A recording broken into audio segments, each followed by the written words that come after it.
যিসকল ব্যক্তিৰ নামটো ইংৰাজী বৰ্ণমালাৰ টি আখৰেৰে আৰম্ভ হয়, তেওঁলোকৰ ওপৰত ৰবি, ৰাহু আৰু বৃহস্পতি গ্ৰহৰ প্ৰভাৱ থাকে।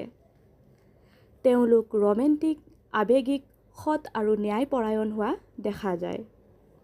কেতিয়াবা এওঁলোকক বুজি পাবলৈও অলপ কঠিন হয়।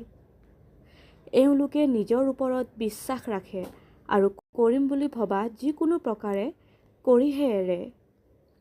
অলপ চেনচিটিভ হয়, কিন্তু লোকৰ উপকাৰ কৰি ভাল পায়। প্ৰত্যেকটো কথাতে লজিক বিচাৰ কৰে। কাৰোবাৰ মাজত কাজিয়া হ'লে মধ্যস্থতাৰ ভূমিকা পালন কৰিবলৈ এওঁলোকক লৈ যাব পাৰে, কাৰণ এওঁলোক এইটো কামত খুব ভাল। কল্পনা কৰি ভাল পায় আৰু নিজৰ মনৰ কথাবোৰ খুলি ক'বলৈ বেয়া পায় বা ক'ব নিবিচাৰে। সৰু সৰু কথাত লাগি কেতিয়াবা ডাঙৰ তৰ্কাতৰ্কিৰ সৃষ্টি কৰি পেলায়।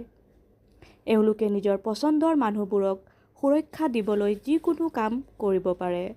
চ' আপুনি ভালেই থাকক, সুস্থ হৈ থাকিব। ধন্যবাদ।